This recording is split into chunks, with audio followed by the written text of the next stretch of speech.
Friends and fellow gamers, welcome back to Adventure with Roger. Today we're going to be taking a brand new player perspective look at World of Warcraft, and I'm going to be doing a basic new player tutorial for you as from the perspective that you've never played it before. So we'll start at the very beginning and we'll go from there. If this video is going to come out to be helpful to you, don't forget to hit that subscribe button for me, give it a big thumbs up, and leave me a comment. Let me know what you're thinking. Through the video, I'm sure I'll forget some things, so I will do basically little pop-ups at the bottom of the screen when I feel like I've missed something, and I'll text it out to you. It's going to be a fairly long video, so please bear with me. I'm sure I'll get to the point of what you really want to find out, but World of Warcraft has over a decade of content, and I'm going to be giving it to you in the perspective of the year 2021. Alright, let's get started right away, shall we? Alright, so first things first, y'all, you're going to want to go ahead and go to battle.net and download battle.net. Battle.net is basically the hub for all of Blizzard games, so after you have it downloaded, you're going to want to come up with your own login and password, which will probably be your email that you used and the password that you set up for yourself. So give me just a second, I'll go ahead and log in. Alright guys, after you get logged in, your page is going to look something like this. This is basically where you download either Classic WoW, World of Warcraft, Hearthstone, Diablo, StarCraft 2, or Heroes of the Storm. And right down here, you're going to want to choose either World of Warcraft Classic or World of Warcraft, what we call retail World of Warcraft. Basically, it's really easy. After you're logged into your battle.net, all you have to do is hit the download button. It'll ask you where you want to choose your directory to go. You can pick C drive, D drive, whatever you want to choose, and it will do the patch for you. Once it's done with the patch, you can just hit play and it'll throw you into the game. Alright guys, after you jump into World of Warcraft, you're going to want to hit the create character and choose your server. Keep in mind that if you have friends, you're going to want to find out what server they're on, otherwise you will have to pay to transfer to a different server and it will cost you money. Up at the top of the screen we have male and female. You can just easily click to change between two. And World of Warcraft takes place on a planet called Azeroth. And on Azeroth there are two major factions. One is the Alliance and one is the Horde. The Alliance originally made up of humans, dwarves, night elves, gnomes, and Draenei. Later on we got added the Worgen, the Pandaren, the Void Elf, Lightforged Draenei, Dark Iron Dwarves, Kilturn, and the Mechagnomes. Over on the Horde side, when the game first came out, we had Orcs, Undead, Tauren, Trolls, and Blood Elves. Later on we got added the Goblins, the Pandaren. The Pandaren are the only race that's allowed to be on either the Alliance or the Horde. And later on the Horde also got added the Nightborn, the High Mountain Tauren, Mag'har Orcs, Zandalari Trolls, and the Volpera. Now all of these races right here towards the inner circle are all races that have to be unlocked by earning an achievement and going and doing some quests at the embassy. Now there's an embassy for the Horde and an embassy for the Alliance, and it's not nearly as bad as it used to be. You had to, a long time ago, you had to do an entire reputation grind, and now it's basically just a long quest that you have to do, and you can unlock the races, which is really nice. So we're going to be using the humans as an example here. Notice that when I'm clicked on human race, we have certain classes that we have available to us and certain ones are grayed out. So certain classes are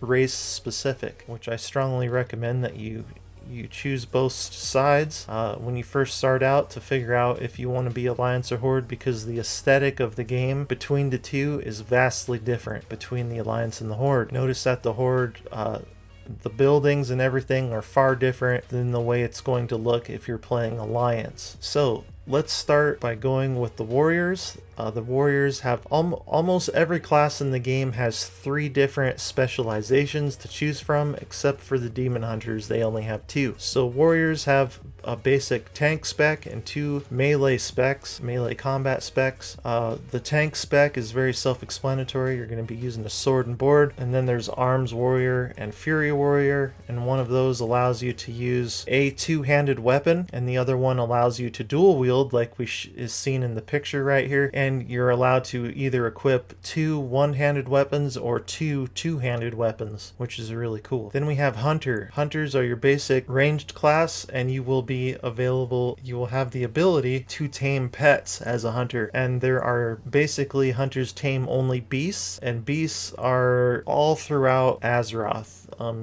There's hundreds of different beasts to choose from, and the higher level you get, the more areas you explore, the more tamed pets you will have, and you will be able to choose from. Hunters have 3 specializations. One is Beast Mastery, one is Marksmanship, and one is Survival. Survival uses a melee weapon. Marksmanship focuses mainly on using a bow and no pet, and Beast Mastery is pretty much self-explanatory. You're going to be using a beast as much as possible. Then we go to Mage. Mages have 3 specializations. First is Fire, second is Frost, and the third is Arcane. Those are very self-explanatory. Mages also have the ability to summon a Frost Elemental or a Water Elemental. All 3 of the mage specs are really strong, and mages have the ability to teleport themselves all over Azeroth using portals, and they can also make portals for other individuals to pass through. Next we come to Rogue. Rogue is your basic melee class that can stealth. They also have the ability to vanish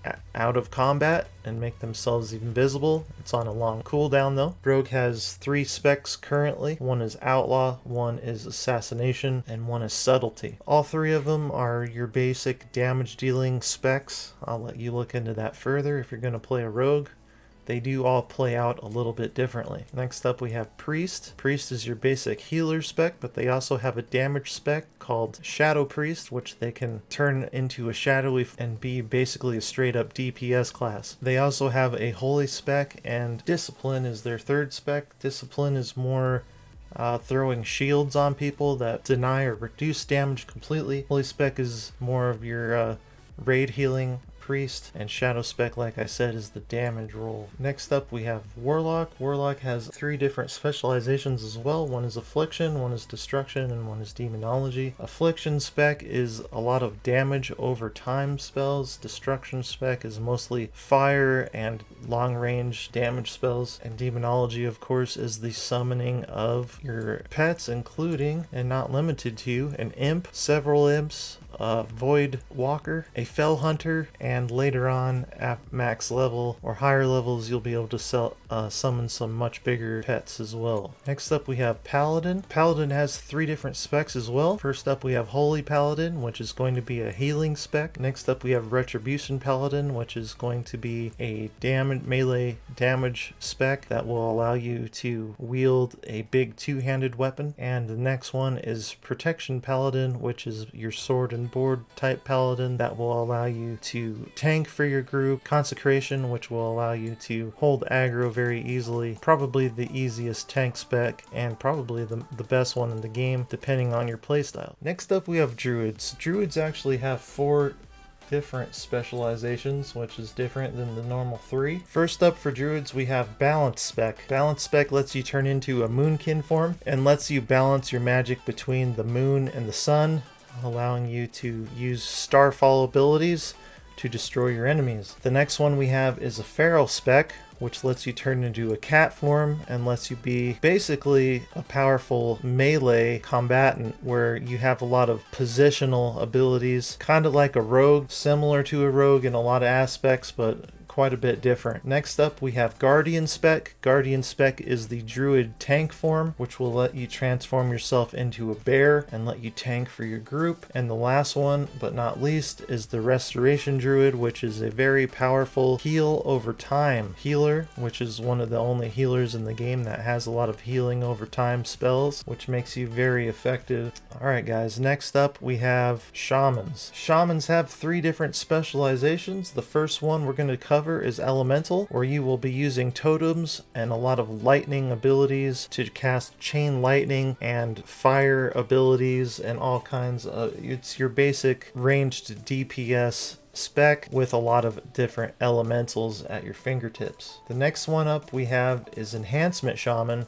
An Enhancement Shaman allows you to use fist weapons and is one of the coolest melee spec specializations in the game because it's so much different than all of the other ones. And the last but not least is the Restoration Shaman, which gives you the ability to heal with water. Next up we have Monk. Monks have 3 different specs: the Brewmaster, the Windwalker, and the Mistweaver. I'm just going to give you a brief overview of the monks real quick. The tank stalwart monks defend their allies with distracting enemies with their dizzying brews and uncanny elusiveness. The healing monks can channel mystical powers to heal and restore injured allies, and the melee damage monks are true Zen masters and strike down with precision and grace and inflict maximum damage to their enemies. Next up we have the Demon Hunters, which have 2 different specs called Havoc and Vengeance. So Havoc spec is a brooding master of warglaives and the destructive power of fell magic. Preferred weapons are warglaives, swords, axes, and fist weapons. And then the Vengeance spec embraces the demon within to incinerate enemies and protect their allies. Preferred weapons are also warglaives, swords, axe, and weapons. So one is a tank spec and one is just your basic melee spec. However, the fighting style of the Demon Hunter is different than any of the other combat specs in the game. Alright, last but not least is the Death Knight. Death Knights have 3 specializations. One is tank, one is melee damage, and the other is melee damage. The Blood Death Knight is a dark guardian who manipulates and corrupts life energy to sustain herself in the face of enemy onslaught. Preferred weapons are 2-handed axe, mace, and sword. Then we have Frost spec, an icy harbinger of doom, channeling runic power and delivering vicious weapon strikes. And Unholy is a master of death and decay, spreading infection and controlling undead minions to do their bidding. So that gives you a basic overview of the character classes and races. And then we have customization, which is very self-explanatory. You can change the skin color, the face, the hairstyles, the hair color itself, the eyebrows, and the face shape itself. And then of course you can move into random appearances. You can choose your name as well as a few other little things. Since you are starting to play World of Warcraft in the year of 2021, there's over a decade of storylines and quests and everything that you are not going to first off have access to. And since Azeroth is so big and there's so many different timelines at this point, it's going to be very difficult for you to experience the whole story of how everything came together. So that is just a little disclaimer for you. Alright, friends and fellow gamers, so now that we're into the game, I'm going to be going over with you every single button on this screen and exactly what they do. I'm logged in my Hunter right now. So in the top left of the screen we have my character portrait, and when I click on it one time, normal clicking, it targets myself. If I right click on it, pulls up a menu. This allows me to put target marker icons on certain things, so I can put a skull over my target. The next one allows me to set a focus. So setting focus will pull up another screen that will let you focus on a certain thing, and then you can clear the focus as well. Then we have player versus player. You can easily enable it right here or disable it right here. If you go into PvP, there is a certain cooldown timer before you can just go ahead and turn it off. Not a big deal. Then we have loot specialization. So basically it tells me that I'm Beast Hunter spec, and that's the kind of loot that I will be rolling on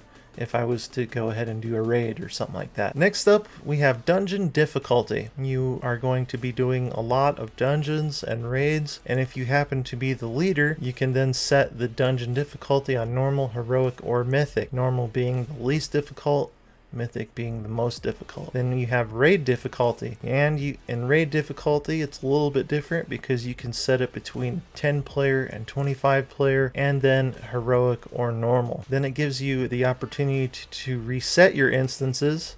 If they are resettable, this will allow you to do that. Then we have voice chat volumes, your move frames, so you can unlock certain things like this portrait and move it around, and then the cancel will let you cancel it. Alright guys, so right here in the top right of the screen will show you all of your active buffs that you have available on your character at this specific time. Then we come to the minimap portion of your screen. It tells you your current position. And it also gives you a little button to click on the world map, which will open it up and then let you scroll through a bunch of different things, but we will come back to that in a little bit. Then there is a calendar, which will let you actually create events, or guild announcements, depending on if you are a guild leader or not, or you have access to be able to make guild events, so to speak. Then it allows you to go through the different months of the year, which will tell you exactly when certain events from World of Warcraft will be starting and what day they will be ending on. And if you are doing raiding in World of Warcraft, it will tell you when the raid will unlock so that you can start it over again. Then you notice I have another icon right here, which is called Healbot, and that's an add-on, which I will get into a little bit later. Then you have the current time and the realm time. Then you are allowed to move in and out with your minimap. Underneath the minimap thing here, we have objectives, which is basically all of the quests and stuff that you're currently working on. You can just go ahead and close that at any time or reopen it. And also down here at the bottom under quest log will allow you to abandon or whatever you want to do with your quests and make it so that you can see them over here or not see them over here by unselecting them. Next down we have hotbars. I'll go over that a little bit later. And in World of Warcraft, you hit the B button on your keyboard to open up all of your bag slots. The backpack is your main bag slot, and all the rest of them are ones that you have to buy or attain somehow, either by crafting them yourself or by buying them on the auction house. Also, there's 4 additional bag slots right down here that are available if you get an authenticator to reduce the chances of your account getting hacked. Next up, I'm going to start up with all these icons from left to right. The first one is your character. When you open this up, the first thing you'll notice is it tells you your item level. Each piece of gear you have on has a certain item level, and as you get better and better gear, it takes all of those up and basically gives you the average of all your pieces that you have put on together and averages them out for you, giving you your item score or item level. Next down you have your attributes. If you're a warrior or melee class, usually your main stat is going to be strength and then stamina and armor, but on a hunter or rogues and certain other melee classes, your main stat will be agility. And then your enhancements will be certain things like critical strike, haste, mastery, and versatility. Versatility is a very good stat that will help you out in PvP, and the rest are very basic, like mastery gives you increased damage done by your pets. Because I'm a hunter, mastery will mean something very different for another class. Haste, of course, is the attack speed and the focus of my regeneration. Hunters use focus, warriors use rage, other classes use mana, and then critical strike, very self-explanatory. Up here we have some little icons that will let you zoom in and out of your character, move them around just by clicking on them. Then we have your reputations. Reputations are basically factions that you've built up reputations with over the period of playing World of Warcraft. Whenever you get a reputation to Exalted, there's usually perks that go along with it, whether it would be either a certain merchant that will sell you certain items based on what reputation you have. I can show you one of those real quick. So right here we have the 7th Legion Emissary. If I go ahead and click on her, you'll notice that she has a lot of items right here that are redded out, which means that I am not allowed to currently purchase those items because my reputation with the 7th Legion is not honored or revered or exalted. So if I look over here at my reputations, I find the 7th Legion. It turns out that I'm friendly with them right now. Now there's certain things I can do in the game, like quests and certain zones I could go to that I can kill things that will raise my reputation with the 7th Legion, and then I would be able to come back at a later date and buy things with this vendor because I'm either honored, revered, or exalted.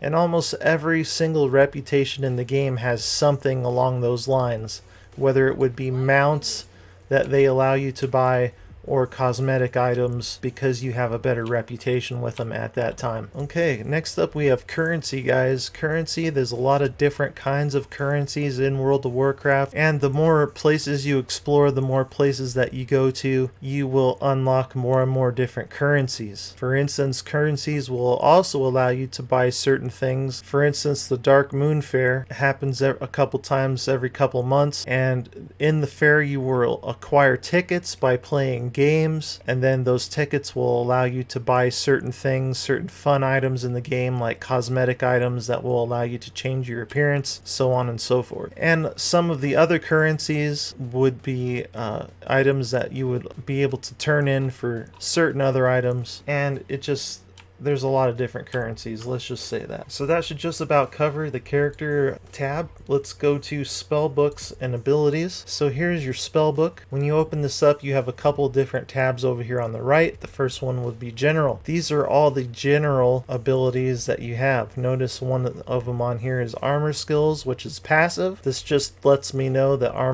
hunters prefer to wear male armor, and starting at level 27 you receive a 5% increase to your primary stats for wearing male armor. Then we have mobile banking perk, which is something that I get through being in the guild that I'm in. I can revive my battle pets, which we'll get into battle pets a little bit later. I have a racial ability called Stone Form that I can hit, which then goes up here and it reduces my physical damage taken by 10% for 10 seconds. Then we have increased mount movements, explorer guides, which is a passive that lets me see little treasure stuff because I'm an archaeologist in the game. Then I have a racial ability, which is frost resistance, and every race has their own racial passive abilities. And I have a couple other guild perks here. I have my riding, which you have to pay gold to learn how to use riding, guys, as well as unlock certain achievements to have flying in certain areas. This character doesn't currently have the ability to fly in the area that he's in, so I would have to do a very long and tedious achievement to be able to unlock that. Alright, next up we have the Hunter itself spellbook, and these are abilities that every hunter will have if you are a level 50 hunter, and then of course that will change depending on what class you are. And then underneath that we have Beast Mastery, Marksmanship, and Survival, and it will let me change between those of which one I want to make active. Next up we have Specialization and Talents. So here's what I was just talking about. Based on which specialization I want to choose, I can make it active, and then my abilities and my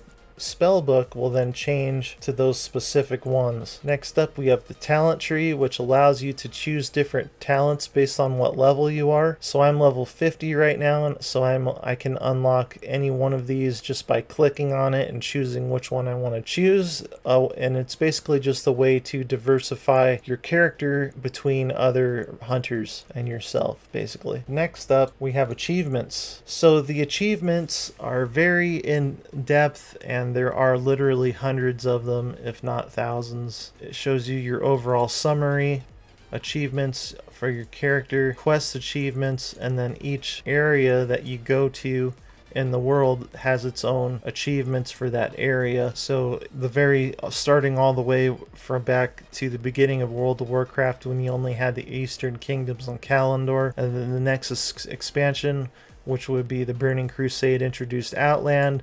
And then the next expansion, which would be Wrath of the Lich King, introduced Northrend. And then the next expansion, Cataclysm, then Pandaria, and so on and so forth, all the way up to the current expansion, which is Shadowlands. Then we have an exploration tab, which allows you to unlock achievements based on how much of the world you have explored in those current areas. Then there's a PvP achievement tab, which names all the various battlegrounds and has certain achievements for every single one of those. Then dungeons and raids, of course, all the way from classic all the way up to the current raid content, allows you to unlock millions of different achievements for dungeons and raids. Then you have achievements for professions, for your reputations on your character, for world events that happen throughout the world, pet battles, collections, and it goes on and on and on. And it tells you your current total achievement points right here at the top of that. Then you have achievements for your guild, which I'm not going to get into heavily, but they're basically accomplished by different people in your guild doing certain things to help you, like looting 100,000 gold from creatures and stuff like that. Then you have the statistics of your character, so the total amount of gold collected from your character right here, and then it tells you all kinds of different things, like how many times you died and all that good stuff. Now keep in mind that these achievements were not always in the game, so if your character is older than the achievements, all of these stats were actually higher than they currently are, but they just weren't kept track of, and all kinds of different specific statistics. It even tells you which boss that your current character has died the most to, if you want to check that out. Alright, that pretty much covers achievements. Then we have your quest log, and the quest log also nowadays pulls up a map which allows you to go to the world tab. So here you see Azeroth, the Eastern, and the Kalimdor, which is the original World of Warcraft map. Then we have Outland, which was added next, then Draenor, and then Shadowlands. And inside Azeroth, you're going to see Northrend, which is one of the World of Warcraft expansions as well, the Broken Isles and Kurtiris, Zandalar, Pandaria, all inside Azeroth. And then it allows me to click on any one of those and shows you all of the quests and stuff that you have available to you, and the raids and stuff that are available in that specific area. Alright, next up we have guild and communities. So depending on if you are in a guild or not, this will be completely irrelevant when you first start playing the game, but there's a lot of cool stuff in here. Depending on if you're a guild leader, there's a lot of things that you can do and have perks that will help out your guild. Next up is the group finder. Once you hit a certain level, you will be allowed to use the dungeon finder, which will then group you with other individuals to do dungeons and raids. Now, the hardest content in the game you will not find in the dungeon or group finder. The hardest content in the game you will actually have to make a group for, like mythic dungeons. And there's also a group finder,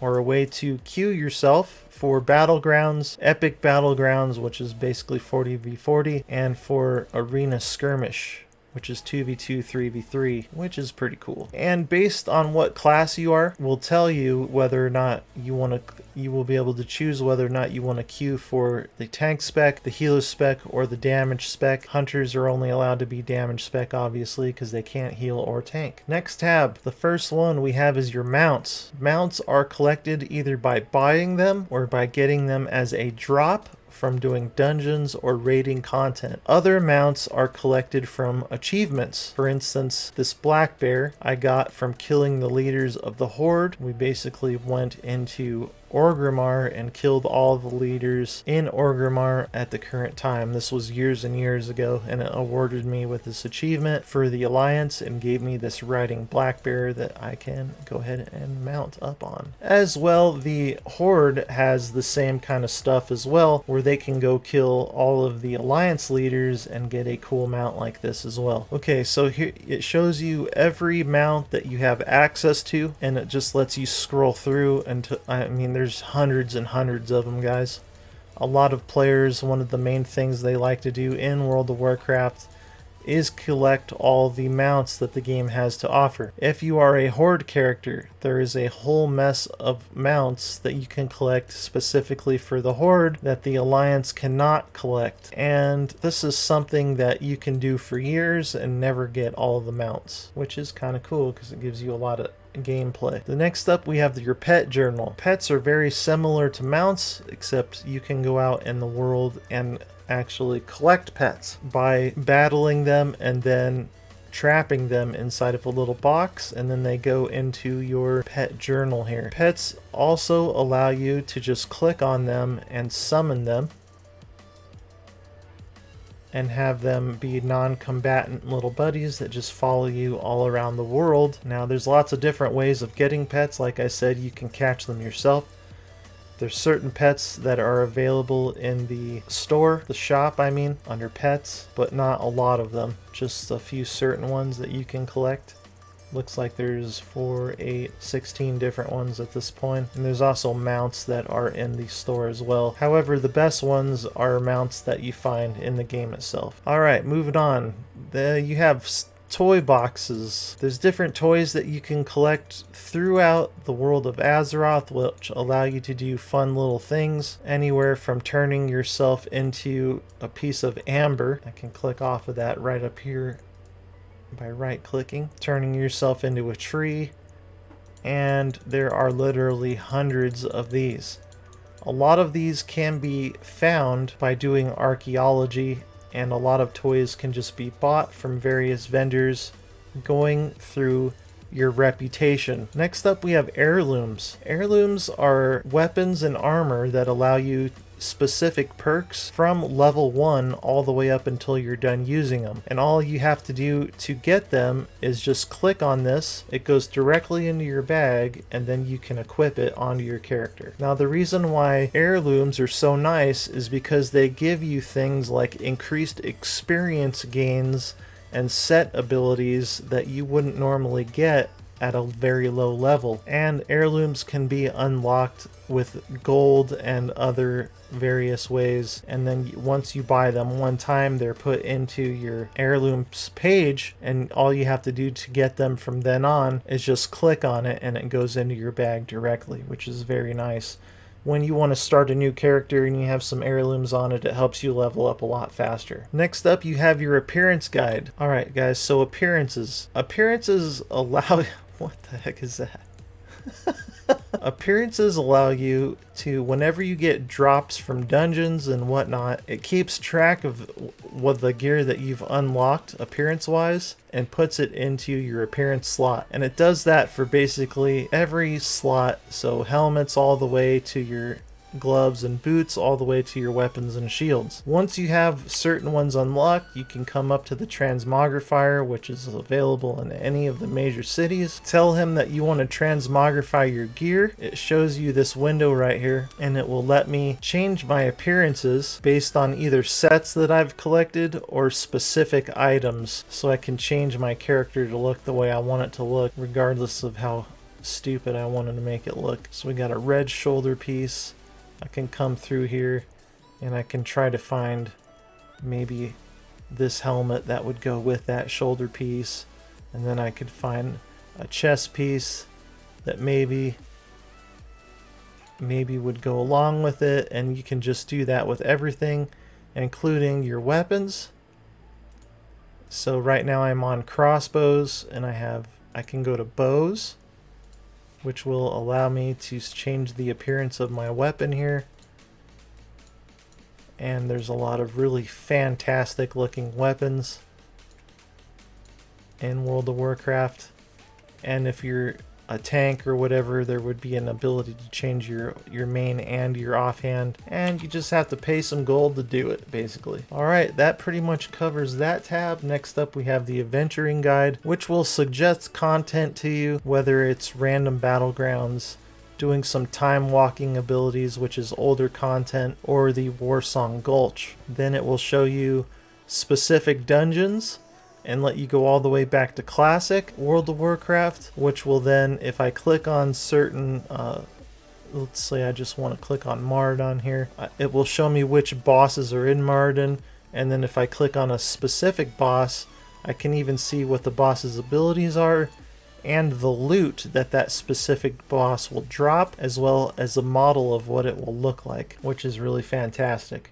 I wish more games would do stuff like that. And it will let you do that with raids as well. So classic, we had Molten Core. The last boss on Molten Core was Ragnaros, and Ragnaros had these specific items that he would drop. So if you wanted your set piece for your legs and as a hunter, he dropped those bad boys, and it would show you what Ragnaros would look like, which was really cool. All the way from Classic WoW all the way up to Shadowlands, what we have now. The next item down here is the shop itself. You have featured items, which is something usually the newest stuff that World of Warcraft is trying to sell you. Special offers. If you subscribe for 6 months, you get this mount right here. Then you have services. You can boost a character all the way up to level 50. Then you have faction change, which allows you to go from alliance to horde or horde to alliance. You have race change, which allows you to change to any race on your current faction. Then you have a name change, character transfer, so go from one server to another. Your guild faction change, so you can take your entire guild with you. Well, not your entire guild and all the people in it, they would have to pay separately, but you can transfer your guild to the horde or the alliance, which is a newer ability.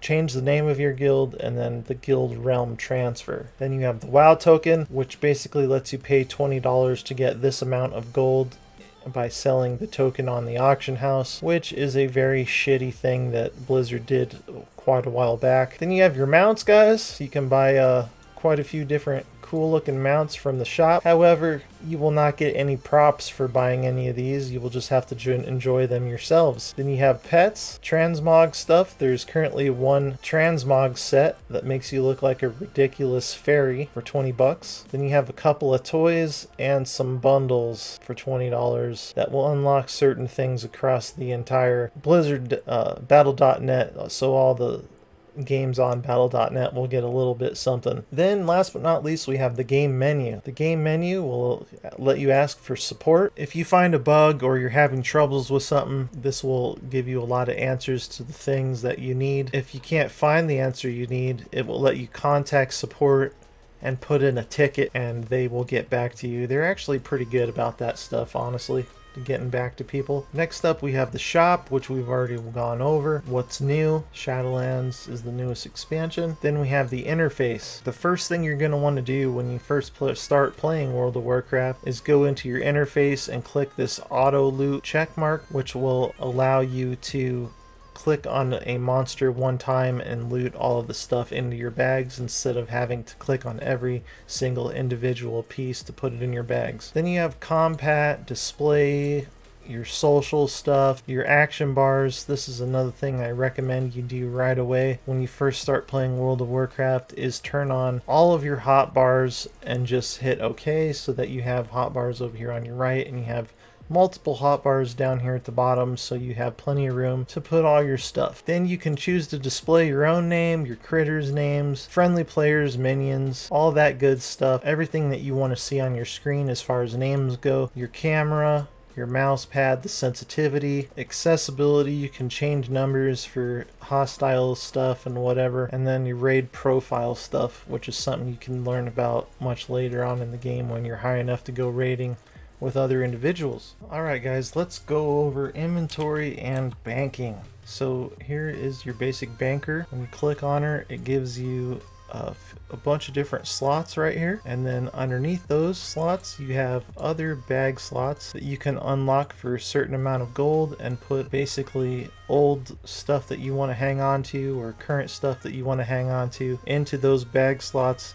And there's also a reagent bank, which just lets you click on this one time and deposit all the reagents that you currently have into that spot.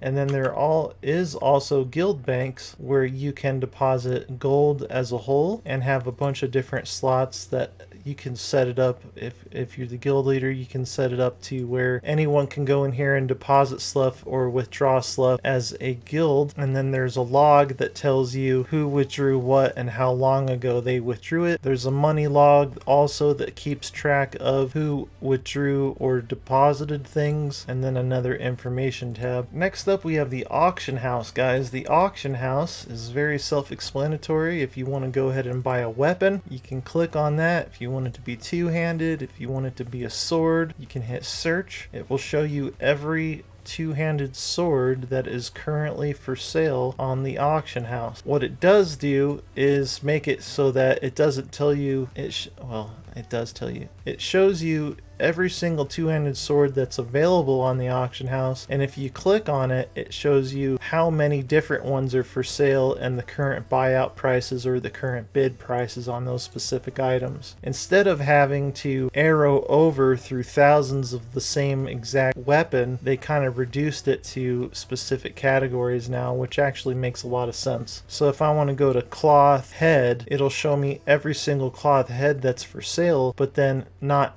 every single of this exact same one. Also, almost every single major city in the game has an auction house and a bank that you can go to. Alright, let's go over movements real quick. So World of Warcraft is your basic WASD keys on your keyboard. Clicking on something, normal clicking will target it, and holding down the right click will allow you to pan side to side, up and down. Very simple. Also, if you want to just run and keep it held down, you can just hit numbers lock, which will allow you to just keep running until you click off of. Then you have spacebar, which will allow you to jump, and flying mode is basically the exact same thing as far as directional keys go. WASD, hold down right click to move and look around, and so on and so forth. This is my druid, and druids have their own flying form available to them. If I want to use a different mount for my druid, like one of the mounts that I have unlocked in the game, I can just go ahead and let her ride on a mount as well. Alright, let's go over gear rarities real quick. So there are a few different rarities of items. White items, see if I have one in my bag here, are just basically trash drops that will, like this strong fishing pole. I still use it, but it's an item you can use to fish, but it's a white item, and most white items are just your basic item that is mostly vendor trash basically. Then next up you would have an uncommon item, which would be green, like these guys right here. Uncommon items. And next up you would have a blue item, which is called rare. And then next up after that you would have purple, which is an epic item. After purple you have legendary, which would be orange. I don't currently have a legendary item on this specific character. And then you have gold looking, which is basically an artifact. So very, very rare, or very specific items in the game that will have the gold lettering on them. In case I hadn't mentioned it before, World of Warcraft is a Holy Trinity game, so you do have your basic tank class, your healer class, and your DPS classes that you will need to take along with you when you go into dungeons, unless you severely outlevel them and you can solo them yourself. Also, being a tank class, it is very easy to get a group on the dungeon finder versus being a DPS class. It's a little bit easier as a healer as well, but not as easy as it is if you're a tank class. Tank classes are always a need when you use the dungeon finder, and if you queue as a tank, you will find a group within seconds versus sometimes a half hour. There are various boats that take you different places across Azeroth. Depending on what part of the world you're in, different various boats will take you to different continents, whether it would be Northrend or Kultiris or the Broken Isles or Pandaria. All those different things have different ways of taking you places. Also, there are portals that take you to different areas within Azeroth. So you can see here, these are what some of the portals would look like. Here's one that takes you to Tolbarad. Here's one that takes you to Deepholm.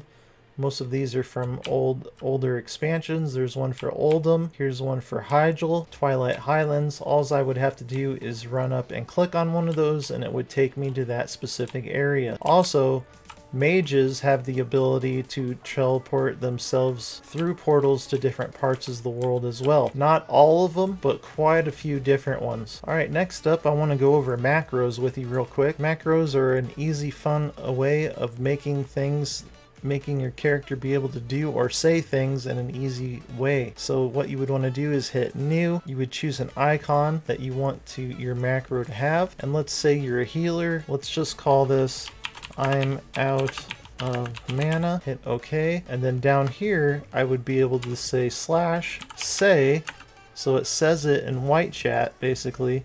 And I could have it say, I'm out of mana, like that, hit save, and then I could take this icon, bring it down here onto my hotbar, and click on it, and my character would say, I'm out of mana, I'm out of mana, I'm out of mana. So your tank or whatever would know, hey, I need to pop a cooldown because my healer is currently out of mana. Alright, next up we have add-ons. Add-ons are third-party programs that you can put into World of Warcraft that will help you in certain situations. For instance, on my healers, I use a add-on called HealBot, which allows me to heal myself or other individuals without having to target their specific character tiles on the left side of my screen over and over and over again. It just allows me to have their name right here on this bar, and let's say I was in a raid with 40 other people, there would be 40 of these bars right here, and I could specifically go in here and make my right click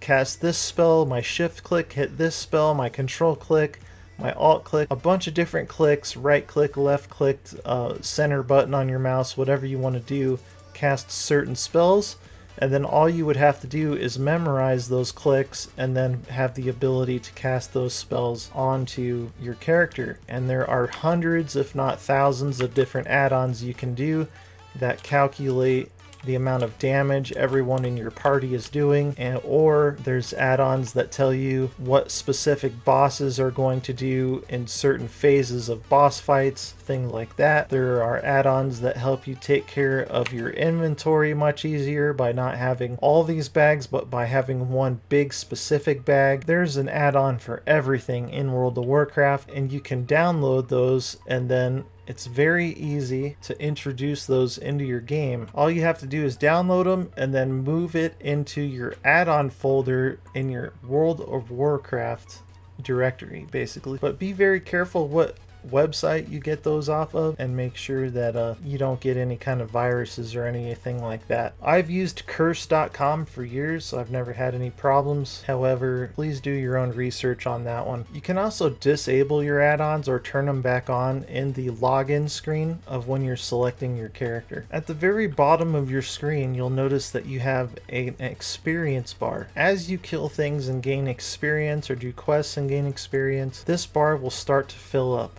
Notice that this bar, particular one, is blue. That means that I currently have rested experience on this character, and all the experience I receive gained from monsters will be 200% of the normal experience. Once my rested experience wears off, the bar will turn green and it will just be 100% experience gained from monsters from then on, until I then log out inside of a town or a city and somewhere where I can gain rested experience, and then the blue experience bars will start to appear again. You gain a certain amount of rested experience for a certain amount of time that you are logged out, and it caps at a certain point. It won't go forever and ever. Alright guys, so around World of Warcraft there are a lot of different kinds of quest icons. There's exclamation marks that are yellow, which means a character has a quest for you. There's question marks that are yellow or gold like this one, which means that they have a quest that they want you to turn in. Now you can see that there's two exclamation marks, which means both of these characters now have a quest for me that I can accept. And once they are accepted, it shows me a gray question mark. That means that I have something that he needs me to finish and then come back to him, turn it in. There are also blue exclamation marks, which mean it's a repeatable quest. The blue question mark means that your repeatable quest is done and you need to turn it in. And you can also see some of this stuff on the minimap as well. On some of the maps in World of Warcraft, you will also see things like these treasure chests, which you can go up and click on, which will give you rewards and items for finding them. Some of them are in very difficult areas to get to, or some of them require a flying mount, or for you to have the ability to fly in that area. Also, there are certain rare mobs that will drop certain items for you if you go up and decide that you want to kill those rare monsters. Some of them are on longer respawn cooldown timers than others, and some of them are very difficult to try and kill yourself. Alright guys, let's go over combat. So combat is very simple. You aggro a monster. If it's aggro, it will chase you for a certain period of time. and then there's a certain distance in where it will disengage and run back to the area it was currently at. It is very easy to target bad guys. You have two choices. You can tab target between bad guys or good guys, whichever. It'll let you target things that are neutral to you, which she is neutral to me. She won't attack me. But the guys in red are aggro. So I can hit the tab button, I can target him, and then I can start to use my abilities on him.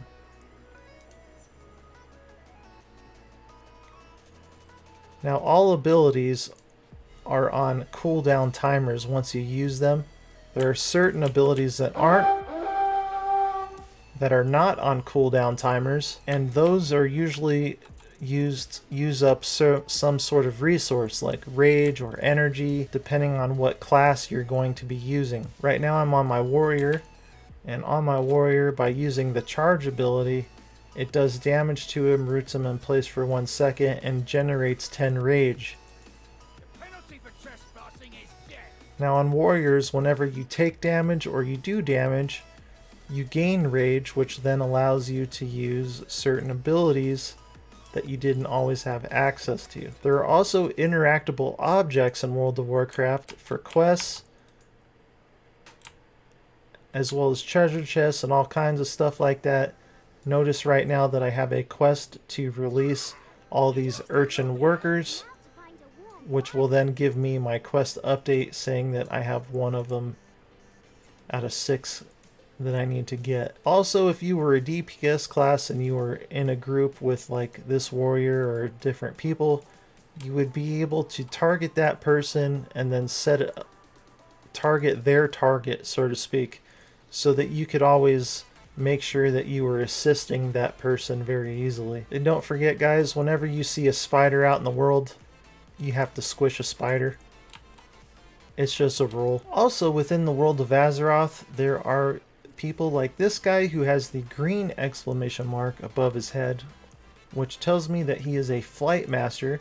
So if I click on him, it will let me know that I discovered this new flight master location, and then by clicking on him, it will let me fly to any of the areas that I currently have discovered the flight path for that area.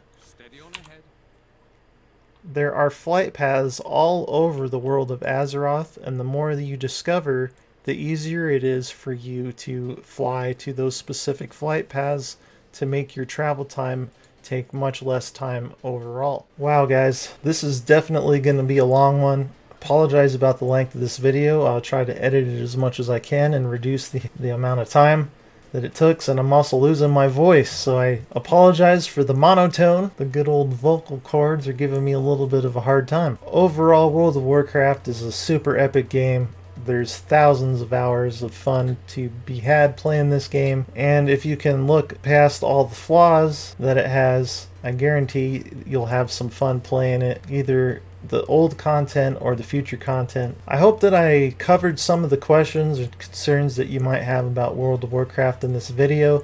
I didn't really have a super focused direction I wanted to go with this video. I just kind of decided to make it one day and woke up and just went through it as best as I could for you guys. I know that there's some information in here that will help you, and hopefully if it did, you can go ahead and subscribe to the channel. Give me a thumbs up on the video. It would really help me out, and I'd really appreciate it. Thank you so much. Remember that World of Warcraft is over a decade old, and there's hundreds and thousands of hours of content that you're going to have to try and discover for yourself, because jumping in as a new player in 2021, they're going to kind of lean you towards going towards the newer part of the content. I'm sure that there's going to be a couple of features, if not quite a few features, that I didn't hit on. And that's just because I would have to make this video 10 hours long, and I know no one's going to want to watch that. But like I said, I hope that the things that I did cover are going to help out a brand new player to World of Warcraft, at least to a certain extent. I know that the things that I did cover will let you jump into it with both feet first and actually know kind of what's going on in Azeroth. Let me say one more time, thank you so much for watching. I really appreciate you guys. My name's Roger, and I'll see you on the next adventure. Take care of yourself, everyone.